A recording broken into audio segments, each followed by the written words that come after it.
everyone, and welcome to episode 183 of the MTG Goldfish podcast. It's Seth, probably better known as Saffron Olive, and we got the whole crew here this week. Richard, the owner of MTG Goldfish, how's it going this week? Hey Seth, what's going on? Not much. Lots of stuff to talk about this week. And of course, Chris Van Meter. How's it going today, Chris? I am doing great. Thank you for asking. So this week, we have a ton to talk about. We got the full Commander 2018 spoiler, so that means new cards, kind of overall thoughts on the deck list. We're also going to talk a bit about the upcoming Pro Tour 25th anniversary, kind of like a preview, some predictions, and then of course fish mail. But before we jump into our topics for the day, a super quick reminder that our podcast today is brought to you by spikesacademy.com, which is the first Magic the Gathering e-learning academy.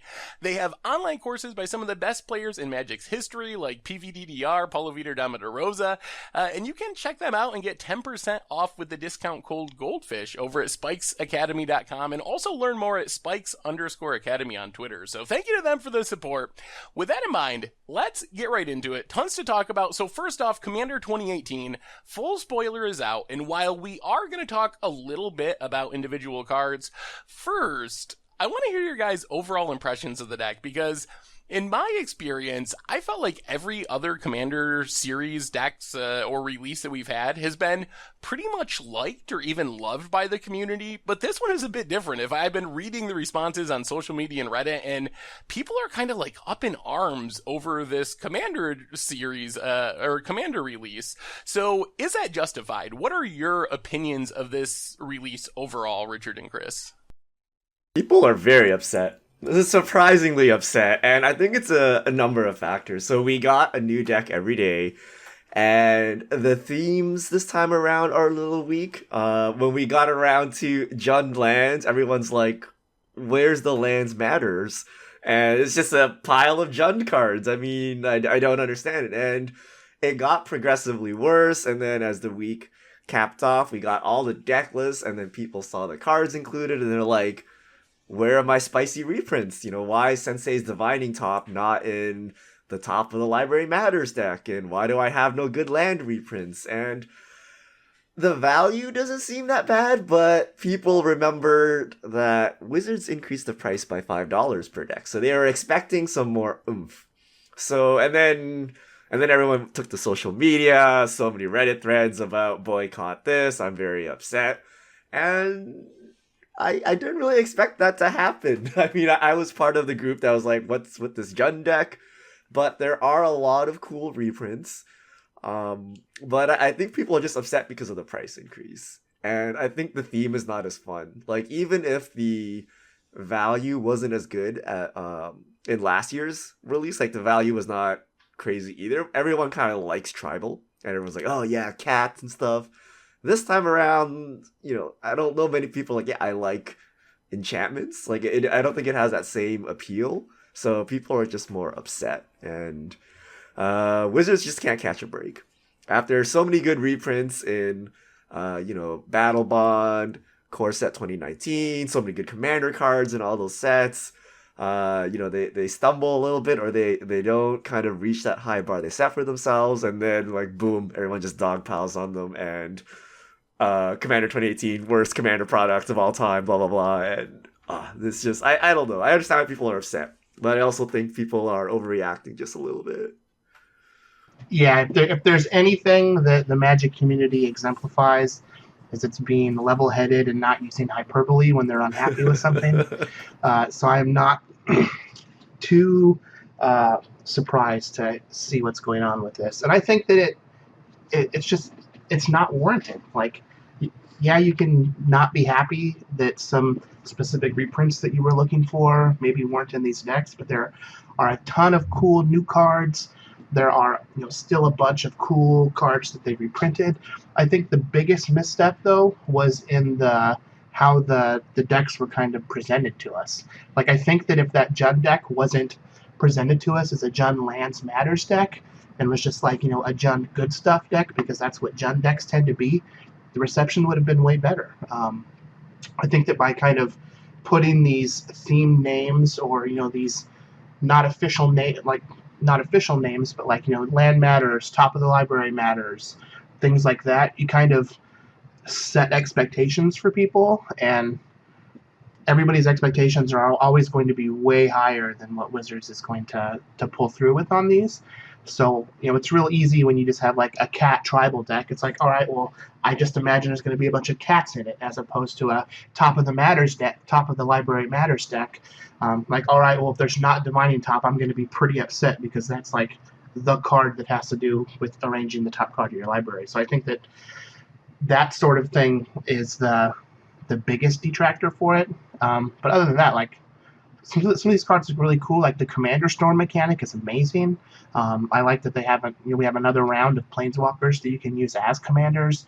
A bunch of the mythics that they printed for the different decks are really cool, even if some of them like feel like they fall a little flat as far as what the theme for the deck was touted for by Wizards. And I mean, there are even some legacy playable cards in these commander decks. So I think that while it may not be such a slam dunk as what happened last year with the tribal decks, I think it's a bunch of fun, cool things that will attract new players to play the format.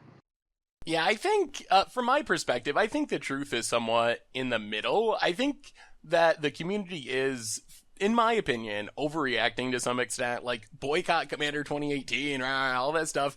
That seems a little extreme to me. I do think there are some legitimate complaints, and I'm afraid that they maybe will get drowned out with just how over the top some of the response has been. But it is true. Like, if you just look through these sets and compare them to past sets, the reprints are pretty lacking. Like, that is a legitimate complaint. I actually, kind of ran the numbers on reprints that were worth at least $3. And if you go back to, 2016, it was an average of, 8 per deck. And then last year it was, 6 point something per deck. And this year it was 4. And one of those is Sol Ring, obviously. So the reprints were pretty surprisingly bad, especially considering the price increase. And that's the part that just kind of blows my mind. There were so many, Gitrog Monster, Aura Shard type cards that I was like, man, people should probably be buying these, because these are the cards that spike with these commander decks. And then I was like, well, no, they'll probably be reprinted. Those are the kind of cards that you reprint in the decks, and almost every single one was not reprinted. So I do think there's some legitimate complaint there. On the other hand, the new cards I think are really good, and I think they did an amazing job with some of these designs, incentivizing new decks in Commander. And I think oh man, someone brought it up on Twitter. I think it was Chaz from over at Star City Games was talking about how, or maybe it was Corbin, I don't remember, but regardless, they were talking about how with EDH Rec and the proliferation of people learning Commander staples and slotting certain things in each slot, that Commander has kind of gotten to the point where it's a little more homogenized. The best cards for the best deck, but then Wizards with these decks really went out of their way to print odd tribal Commander, literal odd cards matter commanders, and some other things like the Sleeper Agent card that incentivizes completely different styles of decks that we just don't have in the format. So I really like the new cards, but I think the reprints, I'm still surprised that they didn't just, why not throw in an extra $10 card per deck, an Aura Shard or Phyrexian Metamorph or something that's on theme. And I do 100% agree with Chris that a lot of the problem was the marketing. If they hadn't called the decks what they had in hyping them up, oh, Jund Lands matters, because I was really hyped about that when I watched the stream, and I was like, oh, that sounds so cool, that sounds different. And then you see the deck and you're like, oh, I guess Lord of the Windgrace kind of cares about lands, but otherwise it seemed like a stretch. So I don't know. I think for me the truth is somewhere in the middle. I don't think it's as bad as the community is making it out to be, but I also don't think this is one of the stronger Commander releases they put out. So I think arguably this year or this past 12 months is probably the strongest period for new Commander cards. We got, a ton of cards in Battle Bond, with its multiplayer focus. Do you think that has to do something with kind of the watered down feel of Commander 2018 now that they're putting Commander focused cards in other sets, giving Commander players reason to buy product throughout the entire year, that they took away some of the good stuff from this because they just don't want to have too much of it. They want to spread it out. So previously we would have no Commander cards in any products, and then Commander would come around, all your good stuff is there. But now they're spreading it out in Battle Bond. You can even think Unstable, and of course just our regular set releases, multiplayer cards. Is that a factor, or Is it just Wizards being, just underestimating or overestimating how people will value the cards in this deck? I would hope not. Like, Commander is, like, by far the most popular format that people play Magic in. Like, tournament players, Modern, Standard, Legacy. Like, there are a lot of people that play those formats, but, like, Commander is by far the biggest driver, I think, right now for Magic the Gathering and Magic growing. And, like, I think that it would be a huge disservice for them to, like, limit themselves on the number of Commander-focused cards they make each year. I think I'm going to say no, because I feel like the new cards in general from Commander 18 have been pretty well received. So it doesn't really feel like it's a situation where it's like, oh, they're just printing so many Commander cards that maybe they're a little late on ideas at the moment or anything like that. Because I feel like the main complaint is really the reprints, and I feel like that wouldn't really have much to do with Battle Bond or anything like that. It's not like we got Aura Shards and all these. There's so many Commander staples out there that can be reprinted. I don't feel like Wizards is really cutting it close with like running out of Commander stuff to reprint. And I think one or two extra good reprints per deck would have totally changed the narrative about these decks. Like, I think it would be that, like, maybe 8 total cards added to all 4 decks would have totally flipped the narrative. Anyway, do we want to talk about some of the sweet new cards from Commander 2018? Now that we've kind of talked about our overall impression and the response, let's talk about some of the cards. All right, let's start with Gyrus, Waker of Corpses. Oh no, we had to start. There's so many sweet new cards, Richard, and we have to start with what? We're starting Gyrus. with Jund Matters, okay? It's a Jund card, or sorry, Lands Matters. X, black, red, green, 0/0. When it enters the battlefield, the number of +1/+1 counters on it equal to the mana spent to cast it. So that's a little weird. It's not X, it's actually the mana to cast it. And when it attacks, you may exile target creature card with lesser power from your graveyard. If you do, create a token as a copy of it that's tapped and attacking, exile of that token. I think this is actually, if I was going to rank all the new cards from the set, I think this would be the least exciting legend of all the new cards they printed, at least for me. Like, it's a fine card, it's a big Hydra, reanimating stuff is cool, but it feels much less unique and original compared to some of the other cards we've seen. Yeah, I mean, I like cards like this that are flexible in terms of, like, you could just pay 3 mana to make it a 3/3 the first time if you want to. So, like, 3 mana commanders are generally have the potential to be pretty good, even if they are, like, full-on wedge or shard commanders like this. But again, this one just doesn't feel too exciting for me, right? Like, this just feels like if I wanted to play a deck that focused on this type of effect, I don't think that Jund is where you want to be. I think Sultai is a little more apt at it, and then you're looking at something like Sidisi Brood Tyrant as a commander that feels similar to this, but also gives you access to the cards that help facilitate it. Yeah, I think this should actually have been a zombie. Like, it looks pretty zombie-ish. It should have been a zombie Hydra, at the very least. It is a Jund Hydra. I do like its first ability, though, because your commander tax is less taxing. So the extra mana you spend on your commander tax actually pumps Gyrus. So it's actually a pretty cool and interesting way to do that. Its ability is just reanimate for a turn, which is okay. You can build around it and have, enter the battlefield effects and sack outlets and things like that to take advantage of it. But it doesn't feel very Hydra-y, and I don't know what this has to do with lands, so it feels a bit out of place, but it is an interesting card. Next up, we have a Varina Lich Queen, 1 white, blue, black, zombie wizard, legendary creature, 4/4. When you attack with 1 or more zombies, draw that many cards, then discard that many cards. You gain that much life. Pay 2 and exile 2 cards from your graveyard. Create a tapped 2/2 black zombie creature token. So I think this card is moderately powerful, but I still really like it because it is our first Esper zombie commander that we've had. And if you look back at, like, zombies in Magic, traditionally they're mono black. Then with Innistrad, we got all these blue black zombies. And then with Amonkhet, we got all these white zombies and, like, embalm zombies. So I feel like this is a card that it's a fairly powerful commander, but it really fills a niche that wasn't filled before. So if you want to play zombies from all three of those different sets and different colors, then this is probably going to be the go-to commander, and it does work well with that style. Like, zombies care about the graveyard, the mass looting and gaining life is fine, being able to discard your grave crawlers or like your Amonkhet Embalm zombies is a nice little synergy. So I feel like it's not like, oh my god, this is off the charts in terms of power level, but it fills a role that wasn't filled before, and it is pretty synergistic in the deck that would want it, which would be Esper zombies. Yeah, I mean, I think it's just a really cool card. Like, the flavor is there. Power level wise, like, it's a 4-mana 4/4, so it's, nothing to scoff at. And I really like commanders like this where you're able to get an effect to the turn that you actually play them. So, like, if you play Varina before combat, then you're able to actually get some looting going on when you attack with your creatures for that turn. And I think, like, that type of effect, or the ability to get something out of your commander the turn that you play it, is something that really pushes me towards wanting to play that card. Yeah, I like how it kind of snowballs itself. So for every 2 zombies you attack with, you discard 2 cards, which means you can then pay 2 mana to make a new zombie.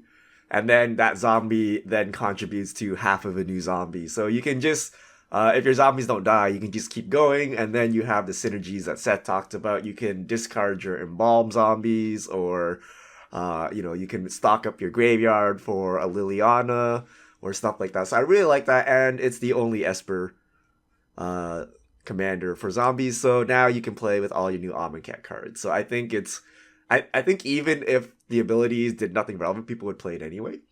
But the fact that it's actually pretty good and on theme, I think people will really enjoy this one. One thing that's kind of cool is it's an activated ability, so you're able to use things like training grounds to try and reduce the cost of it a bit to make it a little more cost effective, which is pretty sweet. Yep. All right, next up we have Tuvasa the Sunlit. We have green, white, blue. It's a 1/1 Merfolk Shaman. Tuvasa gets +1/+1 for each enchantment you control. Whenever you cast your first enchantment spell on each turn, draw a card. So I think this is a pretty powerful commander. The creature types are a little bit weird. That doesn't really fit with Merfolk by any stretch, but it seems like a pretty reasonable commander if you want to just be like playing annoying hexproof creatures, playing this, making it into a big threat by having a bunch of rankers and other enchantments on the battlefield and drawing some cards along the way. So I think that it's pretty good at the role it fills, but I don't really understand the creature types of this card. Yeah, I feel like the creature type was just kind of pasted on, maybe. It strikes me as something where it was like, here is the art direction for it, and it didn't specify what the creature type was, and it just kind of looked like a Merfolk, so they tacked on a Merfolk to it. I don't think that the Merfolk portion is going to be relevant at all, although this does let you play Bant Merfolk. Now that we have a Bant Merfolk commander, even if this creature doesn't give you any synergy, it does give you access to those colors while having an on-color tribal commander, I guess. But if you're playing an Enchantress deck or an enchantment deck, any additional copies of an Enchantress-like card is going to be welcome. Yeah, it's kind of like our previous commander. It's your first Bant Merfolk commander, so you might just play it to have a theme. You can play the Lorwyn Merfolk, which were white, and you just ignore the Enchantress abilities, or you play it as a fixed Enchantress, one card each turn. For your first enchantment, so not totally broken, but you do get the pumping growth ability of it. So it grows as you play more enchantments, and you keep drawing more cards. It's also Bant, so you get access to more enchantments. Next up, we have our Esper backup commander, Yennet Crypitc Sovereign. 2 white, blue, and a black. It's a 3/5 Sphinx, legendary. Flying Vigilance Menace.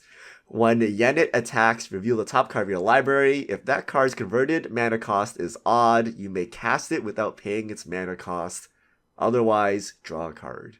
I really love this card. I really like it's a fine card on its own. Like you can just play this as your commander because of double evasion essentially with menace and flying. You should be able to attack with it, and then you're drawing a card every turn, which is already a good deal. But the thing I really love about it is it incentivizes a really unique style of deck building where when you're building your deck, you want to naturally like skew your deck towards odd converted mana cost cards, because if you randomly flip like an Ulamog or an Iona or an Elishnorn or something crazy like that, suddenly you're getting a massive, like, not just card draw, but this massive mana boost as well when you're casting this, like, 7 mana or 9 mana card for free. So I think this is one of the cooler cards in this set. I don't know how heavily you build around it, but the good news is, even if you're just drawing that card every turn, it's still a pretty reasonable commander.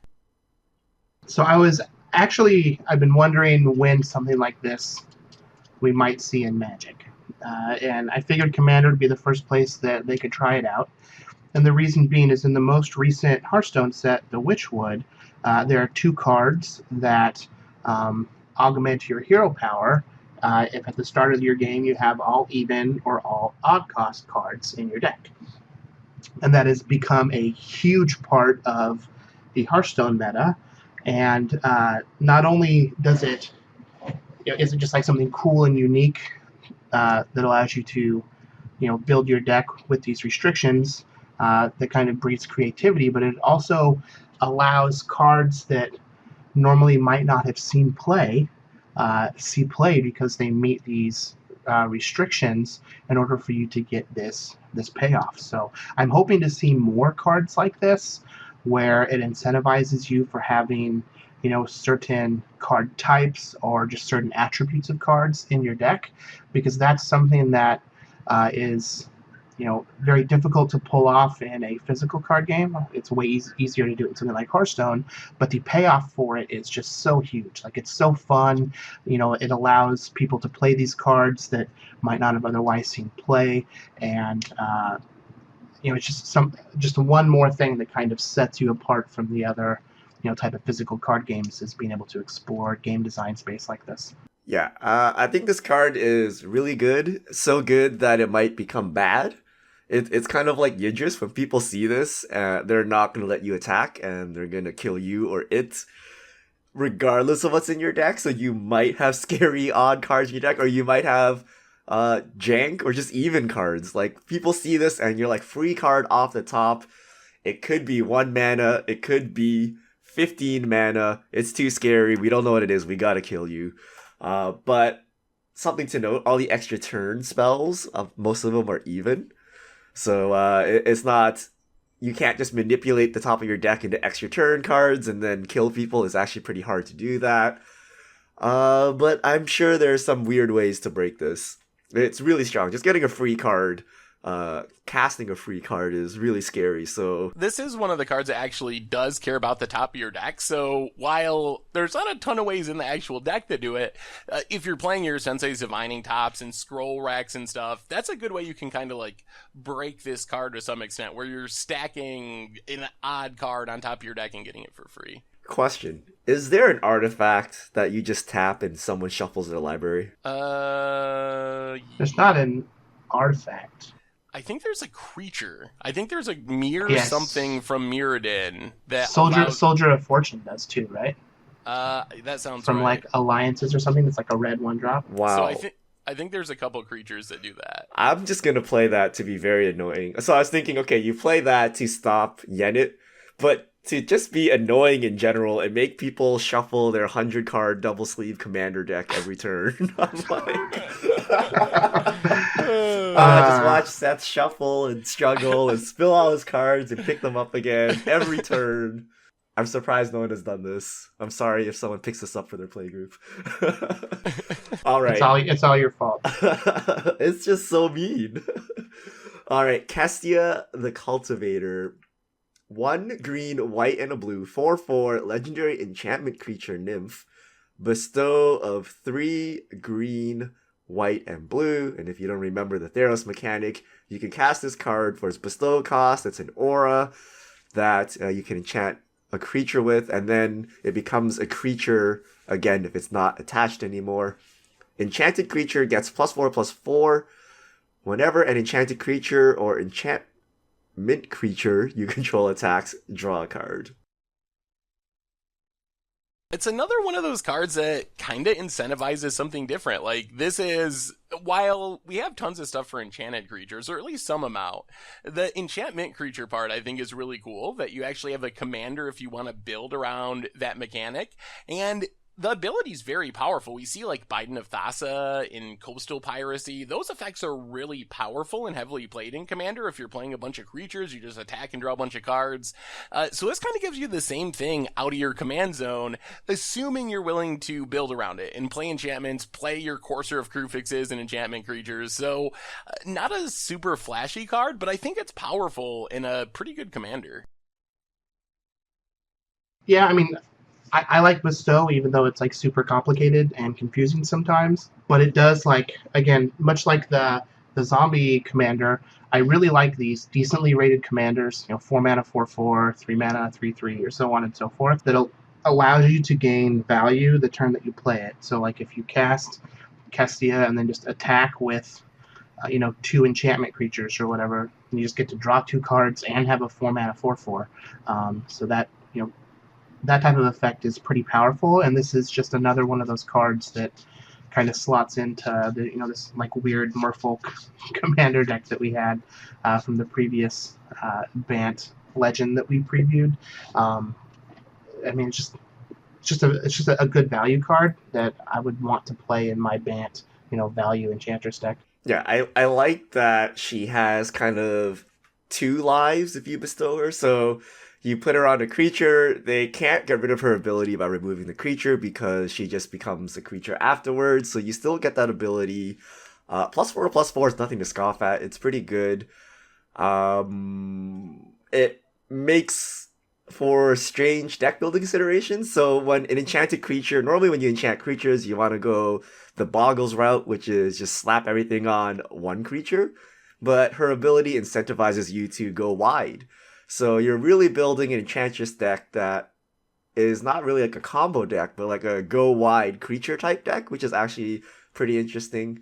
And if I believe her bestow cost increases with commander tax. Yeah, do you guys know? I believe that, someone confirmed that on Twitter that it does actually increase. It's how commander tax works, because I actually looked into this because I wanted to use Zahid, Djinn of the Lamp. Anytime you pay an alternate casting cost for your commander, the tax is applied after the alternate cost is chosen. So bestow is an alternate cost, and then the tax gets applied to that on top of it. So like for Zahid, you could tap an artifact and pay 4 mana, but then you also have to pay any commander tax that's been racked up. All right, next we have my favorite commander, Thantis, the Warweaver. 3 black, red, and a green. Legendary creature, Spider, 5/5, Vigilance Reach. All creatures attack each combat if able. Whenever a creature attacks you or a planeswalker you control, put a +1/+1 counter on Thantis. So, Richard, why is this your favorite of the new commanders? I'm very curious. It's a Jund Spider, right? And it makes everyone attack, and when people attack you, it grows for each creature. And you know what spiders are good at? Blocking, right? So spiders are usually 2/4s, they usually have a lot of toughness. You have Spider Fog, so you're causing everyone to attack. They probably don't want to attack into your spider army. You grow your commander to ridiculous power, and then you one-shot someone, right? Because commander damage, right? So the bigger you grow this thing, the better it gets. So I just really like it. And Spider Fog fixes all problems. You can block flyers, you have big butts, so you can just block all day. So have fun, everyone attacking each other.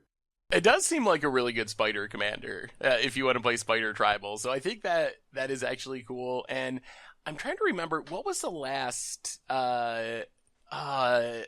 Oh man, yeah. It was a decent card, but this seems like it is more geared for commander. So I don't know, like, it's just a big thing. I think maybe you can build around it if there's a way you can make it so it's a negative for people to attack you, but I don't know. It kind of just feels like a big dumb spider to me. I wish it had cost 5 mana instead of 6. Then it would have just been a 5 mana 5/5, which is not bad on its own. Yep. What are the chances you just play this and die though? Because everyone attacks you. Probably pretty high. I mean, yeah, you don't play it until you have enough defense. It has vigilance though, so the bigger it gets, you can attack and then still block with this thing. Remember, they gotta attack through this 5/5, right? Like that's not an easy feat. It has reach. It blocks flyers. It is pretty good on defense, and then you can make it huge and like fling it or thud it at someone or something. That would be sweet. I feel like a big spider makes a thud way more than a fling. All right, we have a very creatively named card, Entreat the Dead. XX black sorcery. Return X target creature cards from your graveyard to the battlefield. Miracle X black. I like that it's kind of like the mirror of Entreat the Angels. Well, isn't it obvious? It's called Entreat the Dead. Yeah, I guess they did kind of with the same casting cost. They guided everyone right in that direction. It's a little weird. It's obviously not very good if you're hard casting it. The rate is a lot worse than other reanimation spells. If you're able to miracle it, it can be very good. But then you're playing like a miracle reanimator deck when a lot of miracle decks, at least when I think of miracles, are like spell decks without lots of creatures. So it's it'll be interesting to see where it fits. If you can cast this for 5 mana and get back 2 creatures, or I guess it would be 6 mana to get 5 mana to get back 3 creatures, that's a really good rate. But then you're doing it on like your draw step most likely, and those creatures are just like sitting there and your opponent's casting their wrath and stuff. So I think it's cool. I'm not sure how good it is though. Yeah, so like this just strikes me as a worse card than like Living Death or Patriarch's Bidding. Like if that's the type of effect you're going for. Worst case, it is 5 mana to reanimate something, which is like the going rate for like a standard reanimation spell. One thing that kind of bugs me is that you can't choose creatures from your opponent's graveyards, which I think you should be able to do, because that is like what the Miracle playstyle kind of facilitates. Like you said, more spells than creatures. But I also just kind of wish that this just made like 2 times X tapped 2/2 zombie tokens. That feels like it would have been a little more on flavor and like played on this parallel to Entreat the Angels a little bit more for me. Since like you're just reanimating, like it just falls flat. Like when I heard the name and like saw the casting cost without reading the text, I just thought it made a bunch of 2/2 zombies. And then when I read the text, I was like, oh, it doesn't do that. I wonder why. Yeah, the art is strange. I'm not entreating the dead, my Gravecrawler, or my 2/2 zombies. So yeah, I think it should have made zombies. But then you just have Army of the Damned or something, right? So I understand what they're trying to do, but I agree with Chris. It should be from everyone's graveyard. This feels super lackluster. I don't feel like putting it in my deck. There's so many better reanimation spells, and you have to do a lot of work to set up your graveyard to make this work. And then you gotta somehow miracle this, which is not easy. You know, it even could have made 4/4 zombies, because like then we have that exact parallel to like, oh, Eternalize from Amonkhet made 4/4s, Nicol Bolas. That's what's coming up in Guilds of Ravnica. You know, it's just like the exact opposite of Entreat the Angels. Like that would have been cool too.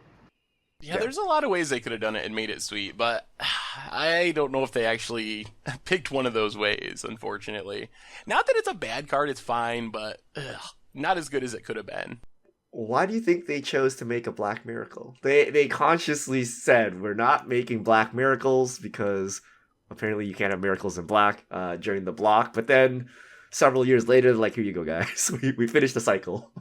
Well, so like during the block, the idea was that like things were bad and Avacyn's back and is going to save us, so it's a miracle.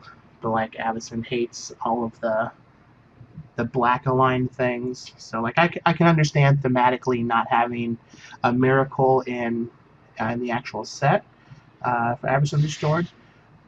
I think it's kind of cool that they gave us one eventually, because it is super flavorful. But it really is going to take a miracle to get me to play this card. I just think that they needed a top of your deck matters card, and then they were like, all right, Like we called it top of the deck matters, so we got to have a Black Miracle. But they didn't do that for the Jund deck. Why? We got Yuriko, the Tiger's Shadow coming up. 1 blue and a black. Legendary creature, human ninja, 1/3. Commander ninjutsu, blue and a black. So what that is pay the cost, blue and a black.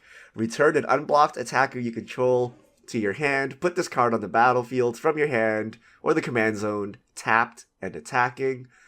And the ability is when a ninja you control deals combat damage to a player, reveal the top card of your library and put that card in your hand. Each opponent loses life equal to that card's converted mana cost.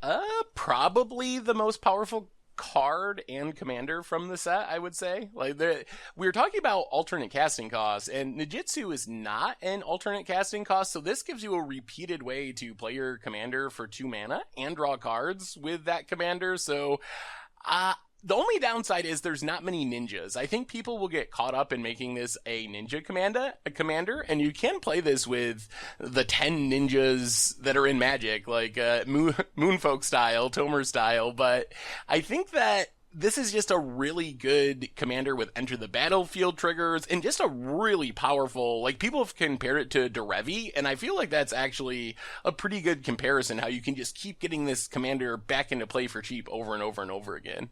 Yeah, this card seems great. Like, it might even see play in Legacy, just because like the rate is very good, the ability is pretty sweet. I do like that it just triggers each time a ninja deals combat damage. So like if you happen to get a turn where you do it twice, like you could just dome everybody and get some cards, which is pretty cool. I'm not surprised to see that I think this is the most expensive non-mythic out of all of the decks, and I think it might even be more expensive than the mythics. I think it might be the single most expensive card. Yeah, I'm pretty sure it is.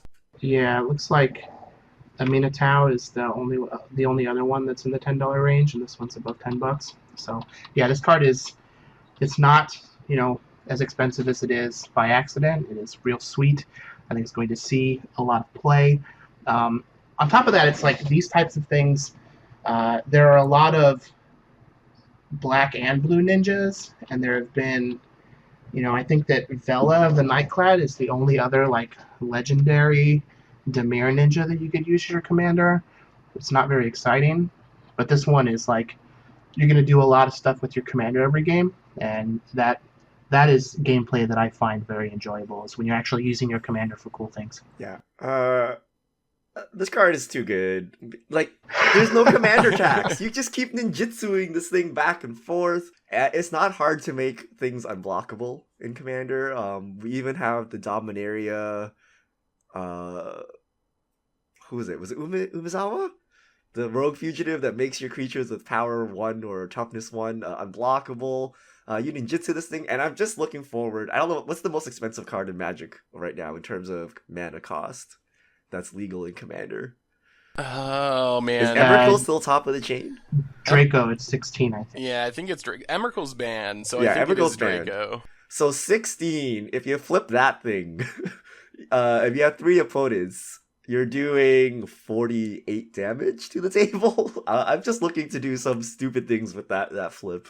Just dealing the raw damage, I think, is pretty good. Even something modest like a 6-drop would deal 18 damage to the table. So it gets a lot of damage in. Yeah, it is a very strong card. So Chris, you mentioned Legacy. What are the odds that this actually shows up in Legacy? Is it like one of those kind of long shot type things, or do you think there's a pretty legit chance that it has a home? So I do think it's like one of those kind of long shot type things, but like I could see it in decks with like Delver of Secrets, or young Pyromancer even maybe. There was a lot of play when Deathrite Shaman was around with like going up to 3-drops, and it does like sit in that same spot with True Nemesis, but like this type of effect is really, really good, and being able to play it for this alternate cost and like can't have it be counterspelled seems like it could be very, very good. Just like ways to get ahead in card advantage when you're in like these Grixis Delver style mirror matches is generally very powerful, and this is just like one of those ways that you could take advantage of that. Are you ready to live the dream of Baleful Strix and Yuriko? I am. Yeah. I mean, you certainly can. I don't think that is like out of the question, to be completely honest. And then you just like brainstorm Emrakul to the top of your deck. Jeez. Also, when I hear Legacy playable and Commander playable, I think 1v1 Commander, and I wonder if this will do anything there. Having a super efficient and powerful card that has no Commander tax. Like, if you're playing 1v1 Commander and your opponent like ninjutsus this on turn 2, like, how do you even beat that? Yeah, I expect that this is actually probably better in competitive Commander, just because competitive Commander values that efficiency and stuff so much more than like 4-player multiplayer Commander, so I feel like this is definitely going to be very good there, even though that's not really like my area, and I'm not a competitive Commander player, but I assume that it's going to be very strong there. Okay, we're running long, but there's 2 really sweet cards which we want to get to. So, Arixmethes Slumbering Island, 2 in a green and a blue. It's a Kraken, legendary, 12/12. Enters the battlefield tapped with 5 slumber counters on it. As long as it has a slumber counter on it, it's a land. When you cast a spell, you remove a slumber counter from it, and you tap it to add a blue and a green. So when you cast a spell, you may remove a counter, which is important because sometimes you're just going to want to keep this as a land, a 4-mana double land. Like it's a double ramp spell that also just happens to be a 12/12 that you can berserk and kill somebody in one shot with commander damage if they don't have a blocker. Yeah, this card's super sweet. It's like a very cool design, and it's also just pretty powerful. A 4-mana add 2-mana spell is pretty decent. That's like an explosive vegetation or something, and then it kind of plays like a thing in the ice or something. If you want to play like a spell slingery style of deck and flip it around and just try to kill someone, you can do that as well. So seems like a super sweet commander, probably good for like Kraken or like a ramp style deck as well. I want to build the anti-synergy deck. I want like doubling season and proliferate. And this thing, it comes in with like 10 slumber counters. Like, wait a minute. It's very sleepy. But wait, what happens if you Vesuva this thing? It's legendary, right? So, but you can just make it a 12/12.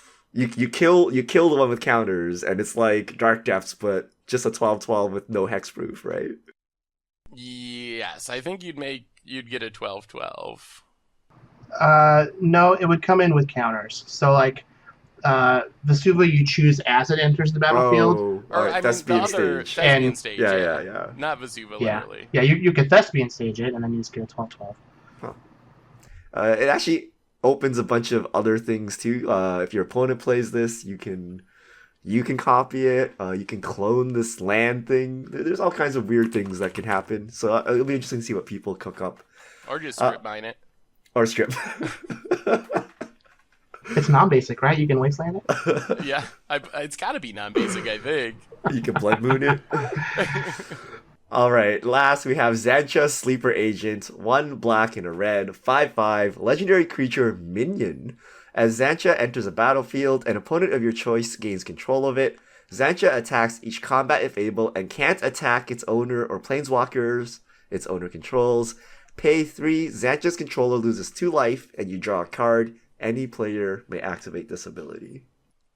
So this is a card that I don't think is actually good, but I really like it because it's so unique, and it's another one of those cards. One of the main reasons I love Commander 2018 is it facilitates and like pushes you to building these really unique decks. So I think that the play pattern of this card is really funny. Like, I imagine playing this and like giving it to Tomer, and then I get to kill Tomer just by drawing cards, which is like my dream way of playing Commander. Like, I get to kill someone as I just draw cards. So I think it's really cool and going to be fun to build around, but I expect that it's one of those like janky, not very competitive style of decks, but still really unique and fun. Yeah, it's just a very flavorful card. I don't think it's super powerful, but like people love this weird stuff, man. Like you said, like it's your favorite thing to do, right? You want to draw cards while killing somebody? Well, now you can. Yeah, so can everybody else. I really like giving stuff to other people and not being penalized for it. Forcing players to attack other players and having immunity to it is a really cool thing. And it's a very Rakdos chaos thing. So I actually really like the flavor of this card. Wait, so when you give this to somebody and then they die, does it come back to you? Oh, I think it would, and then you die. Yep. And then your opponents can kill you? Yeah, yep.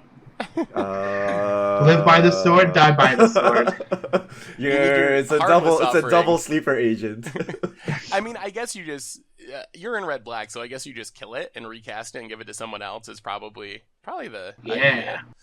Oh my goodness. So I think that wraps up our Commander 2018 discussion, and that went a little longer than we had planned. So for our Pro Tour breakdown, before we hit up some fish mail, let's keep it really simple. So we have a split format Pro Tour coming out, a team Pro Tour, which is something that we have not had, I don't think ever in this current format where it's Legacy, Modern, and Standard. So why don't each of you give me one deck from each format that you think is going to be like the top performing deck, or if you were going to be playing and you got to choose a deck for each format, what would you be playing at Pro Tour 25th anniversary? So, Chris, what do you think? What would you be playing in each format? So I think that the Peach Garden Oath is actually going to win. Owen, Reed, and Huey, and Owen's going to be on Black Red in Standard. Huey is going to be on Mono Green Tron in Modern, and Reed is going to be on Blue White Miracles in Legacy. That's a good prediction for teams. And they're so good at team events. Peach Garden Oath is a very strong pick. And those are the three decks that I would pick. I think that Black Red is still the best deck in Standard.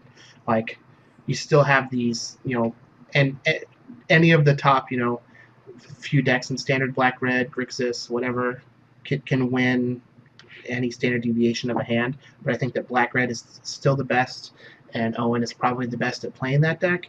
I feel like in Modern, there really isn't like a heads and shoulders above the rest best deck, and I think that Tron just like has the best nut draw than all of the other decks, and can still beat Hate, because for some reason people still think that Blood Moon is going to stop them from just playing a 5 or 6 mana spell and winning the game. And in Legacy, I think that the Miracles deck is just gotten significantly better with the Deathrite Shaman being banned, and the fundamental turn of the format is kind of slowing down a little bit. So those are the three decks that I expect to win the whole thing. Richard, do you have any predictions for us? That's not a fun answer. I would like to say, though, I just can't imagine, being at the Pro Tour and lining up against Peach Garden Oath. Like, maybe on a good day you can squeak out a victory on a 1v1, but now your team as a whole needs to actually win. It's, like, so slanted in the favor of the pros. So I wonder if we're going to get a star-studded top 8, or is it just going to be like any other Pro Tour where you're going to have, some local heroes, and then your pros are, or this is just going to be like the most accomplished top 8 we've ever seen, like, ever. But for decks, I want to see some fun decks. I want to see a Sarkhan sweep. Is this possible? Sarkhan can win in Standard, okay? We can have a Sarkhan Dragons deck. We saw a Sarkhan Modern deck. Is there a Sarkhan Legacy deck? Or maybe he'll have to tag team in Tybalt. Oh gosh, I hope not. Legacy deck. But I don't know about Legacy. But I do hope we get something spicy. I'm interested to see Sarkhan. I know people called him Tybalt. He is not Tybalt. He is actually very good in Limited. He is very good, or he has a point in Standard, let's say. So he is not the Tybalt, and I wonder if this is his time to shine. Maybe we'll get some spotlight on some Sarkhan action this weekend. I think it's likely, because, Wizards, and rightly so, loves to spotlight the new cards at these Pro Tours, so I expect if we do see, like, Sarkhan, Scred Dragons, if someone's playing that in Modern, pretty good chance that we're going to see it on camera. So I think you're very right that the format does favor good players, exactly like you mentioned, where if you're playing against 3 really good players, your odds of your team, of that team not winning 2 out of those 3 matches is a lot lower. So I wouldn't be surprised if we see teams with a lot of the best players at the top of the field, because that's what happens in team events pretty consistently. We see teams that have 3 really good players kind of rise to the top. So it should be a really fun and interesting weekend. Deck-wise, I think that we're going to see Red-Black aggro / mid-range be the dominant deck in Standard. But my hopeful pick is that some people show up with the Mono Blue Storm deck, which has kind of been on the rise, and maybe you can make an argument for it being the right deck to play at the tournament. In Modern, I'm petrified that since we're going to have a lot of really good players and Modern specialists most likely playing their format, that we might see KCI kind of have its breakout Pro Tour party and be the dominant deck of the Pro Tour. Although Tron is also in that scary category, but I'm expecting unfair decks to do well. So KCI would be my pick. And I don't really know the current like post-ban legacy metagame that well, so I'm just going to go with Mono Red Prison because I like Blood Moons. That deck is really fun and sweet to me. So I'm hoping that we see some Mono Red Prison in the legacy format. Yeah, I mean that deck could easily facilitate like Sarkin and then the Dragons. So maybe your dreams will come true. So any other Pro Tour quick hitters before we head off into the land of Fishmail to wrap things up? So I think that so this kind of tacks on to the Commander 2018 we were just talking about. I think the sleeper card in terms of could potentially make an impact at Legacy is Aminatau's Augury. 6 blue, exile the top 8 cards of your library. You can put a land from them into the battlefield until end of turn. For each non-land card type, you may cast a card of that type from among the exiled cards without paying its mana cost.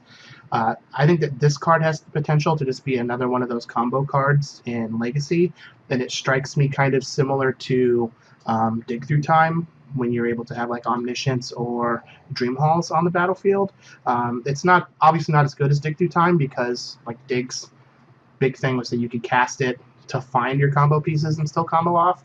But I'm kind of hoping that I see something with Augury using Dream Halls and Omniscience and Cunning Wish and Emrakul and stuff like that over the course of the weekend, because 8 mana is not a ton, and 5 mana is also not a ton as far as using something like Dream Halls to be able to cast it. All right, so let's move on and wrap things up with some fish mail here on the way out the door. So Richard, take it away. All right, we're gonna blaze through some fish mail this week. If you have any questions, send them to @MTGGoldfish with the hashtag MTGFishmail. We'll get to your questions on air. We talked about this briefly. Redwind 1, what do you think about the Skred Dragons list from the SCG Tour Modern Classic? This would have been last week's Classic. So if you're not familiar with the deck, it plays Sarkin, Thunderbreak Regents, Glorybringer, Stormbreath Dragons, and then it has Skred, Lightning Bolt, Anger of the Gods, Draconic Roar, and of course, Seth's favorite, Blood Moon. Is this a real deck, Seth? Or do we get some Blood Moon wins out of this? I mean, it is a real deck, I think. I don't know if it's significantly better than, like, past Skred decks, which have occasionally cropped up in one tournaments, but really, like, you're janky people out of the game with Blood Moon, and then Sarkin into Huge Dragons is your way of finishing the game. Is that better than just, like, playing Koths and Pianalars and stuff? I think time will tell. So I think it's legitimate, but I'm not convinced it's that much better than any other slam a Blood Moon and hope for the best type strategy. Yeah, so I actually played the deck for a bit after Ozzy won that tournament, and it's certainly it's a deck that just had 4 Blood Moons in it that did well with 4 Blood Moons. What? Sarkin was not the All-Star? And it even had Stormbreath Dragon in it, which is like my favorite card. But yeah, it felt really awkward to play in a lot of spots where Blood Moon wasn't just kadonking your opponent out of the game. I'm just going to say that I don't think Tybalt ever took down a tournament with 4 Blood Moons backing him, so +1 for Sarkin. Fair enough. We have Colby W25. What are your thoughts on a mechanic where a spell has an alternate ability if it's countered? Perhaps it could be something like a reverse overload effect where if it's countered, you change the word from each to target. I mean, that could be cool. I don't know if that's too narrow to really be a popular mechanic. It might just be too narrow, but I mean, it's kind of a cool idea, like cards that go to the battlefield when they're discarded instead of going to your graveyard. So I could see it as like specific if control was really good, having a card with that mechanic is like a way to fight through the control decks in Standard or something. Yeah, I think that something more akin to not so much something used to fight counters, but just an additional effect that kind of has this secondary. It's good against counters. So, just a mechanic where on the card when it goes to the graveyard from anywhere, you get like a 1/1 spirit token or something, so that even if they counter it, you're still getting something out of it. But if they don't counter it, then it's priced accordingly to where like you get a 1/1 spirit in addition to the effect, so it's not super busted. I think that I would rather see something like that than something that is just targeted to fight counters, because that's like really narrow and niche. Yeah, I actually really like this idea because it takes away the feel bad of counterspells, which players don't like. But then to make this mechanic, they'd have to have like a counterspells matters theme, which would be very awkward because I don't think they want that for standard. But I can imagine, let's say, a 3-mana 4/4, and maybe like if it's the target while it's on the stack or something, it enters the battlefield with 2 -1/-1 counter. So it enters as a 2/2 or something. Couldn't you just have Loxodon Smiter and be like, hey, it can't be countered? Yeah, but that's very annoying to play against, right? So this gives you something that's not as busted. Like you can just have Thrun, right? But people don't like Thrun too much, so you make Thrun a little weaker. Latch Boil. Goldfish Crew, I'm in the process of building a medium cube full of almost playable or suboptimal cards. Are there any pet cards from MTG past that were never quite good enough for constructed that you would like to feature? Runeboggle. I would go with Runeboggle. That might actually not even be a medium cube. That might be mediocre cube. But man, when you get the 3-mana Force Spike, draw a card, it is the greatest feeling. That's a good question. I don't have an answer off the top of my head, but I'm sure that there are plenty. Oh, actually, there's a blue enchantment in Innistrad that whenever you play Instant or Sorcery, you get a clue. Oh. Something investigations. Yeah. Oh, man, I can't remember the name. But yeah, I know the card you mean, but I can't think of the name. Yeah, we have a battle deck based around that and Gear per Aether Grid, and that's like the only way that you win is by pinging them with your clues. And like that card giving you clues when you play instants or sorceries actually has impressed me quite a bit, and I'm kind of sad I never saw like actual constructed play. Yeah, I think in the spirit of our former co-host Chaz, whenever we have a regretful card, we must bring up Underworld Cerberus. It's a 5-mana 6/6. It looks so good on paper. Why did it never see any play? This would be a good home for it. From the Streakus, I think Arena highlights the need to kill rare land cycles. They aren't exciting to open for new players, and it just feels bad using wild cards. It won't ruin limited, just move them to uncommon, and they'll still be like $2. I think Wizards needs rare land cycles to sell sets. That's the one guaranteed cards every set that are standard playable, and sometimes even modern playable. So I would rather just see them give people lands on Magic Arena, and you not have to wild card them, because I think it's a non-starter for Wizards to get rid of rare dual land cycles. They could just make it so that like when you redeem one rare wild card for a land, it just gives you the full 4 instead of only 1. Ooh, that would work too. Yeah, that would be a good upgrade.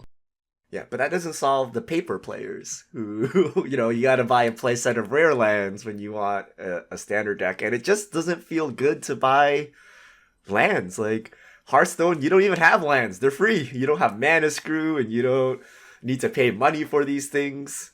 So I think Wizards should go towards making that resource more available. So I like the fact that there's strategy to lands. There's basic versus non-basic. You don't want to get Blood Moon. Your lands have abilities. There's some design choices there. But I don't like how we have to fork over to buy, say, shock lands, because you need shock lands for every deck, and if you don't have them, your deck is suboptimal. But I'd rather be spending my money on cool cards that are fun than like shock lands. Next question, Matthew Watson, which commander is better for a graveyard strategy? Isareth, the Awakener, or Gyrus, Waker of Corpses? Seth, didn't you play Isareth recently? I did play Isareth. I got mana screwed, and it did not go the way I was hoping. Hopefully that episode has been published already and it's not next week's episode. If not, spoiler alert. I think I would go with Gyrus. I think while I don't think it's one of my favorite commanders from the set, it's a lot bigger, and you still get the 3-mana 3/3, and you don't have to pay any mana for the reanimation ability. So I think it's just a more powerful commander, discounting the fact you're in 3 colors, but card for card is just a more powerful version of Izareth. All right. Yeah, I agree, and green gives you some cool stuff. Grizzly Salvage, etc., etc. All right, last question from Josh Pig. Ham and pineapple and pizza is the king of pizzas. What do you have against it? Seth, I believe you had a Twitter poll recently. What was on that Twitter poll? Okay, so answer me this question, Chaz and Richard. Which is worst? Ketchup on eggs or pineapple on pizza? Which is more disgusting? Hey, I'm not Chaz, and I eat both of those. Oh my god, Richard said Chaz. Sorry, I'm so sorry, Chris. You eat both of those? What? I eat both of those. What is ketchup on eggs? Is delicious, and pineapple, and it's Hawaiian pizza is what it's called for those of you who are uninitiated. It's Canadian bacon and pineapple, and they're both delicious. And it probably is from a Pacific Northwest thing. How the tide has turned, Seth. We have 2 pineapple on pizza eaters on the podcast. Oh no. I just really enjoy pineapple. So honestly, it's not so much that it makes the pizza, like it doesn't enhance the pizza to the point where it's like I can't eat pizza without pineapple, but I'll have pineapple on just about anything. I think pineapple on pizza is absolutely disgusting and horrible.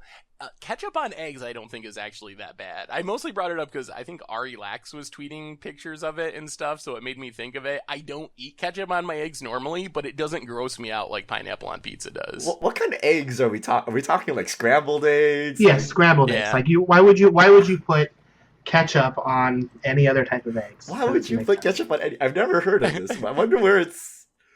Like if I go to a I guess they just have ketchup on the table, so you can just throw ketchup on anything you want. I know. I've never tried this before. I'm gonna have to try this and report back. It's not that gross. It's not my preferred way of eating eggs, but I wouldn't refuse to eat eggs because they had ketchup on them. I mean, I've probably accidentally done this. You got some ketchup on hash browns or something. Exactly. And then they got it on your eggs. You're like, whatever, right? It's cool. It's all breakfast food. So I probably eat it accidentally somewhere. All right, that's all our fish mail for this week. Thank you for everyone who sent them in. If you have questions, you can send them to @MTGGoldfish with the hashtag MTGFishmail. And I think that brings us to the end of our podcast for this week. So everyone, thank you for listening. Chris and Richard, thanks for hanging out again. Thank you to Spikes Academy for supporting the show. Check them out. 10% off with the cold goldfish over at spikesacademy.com. So we will be back next week. We will have Pro Tour results and tons of tournament stuff to talk about and whatever else happens this week in Magic. So until then, have a wonderful weekend. This is the crew signing out.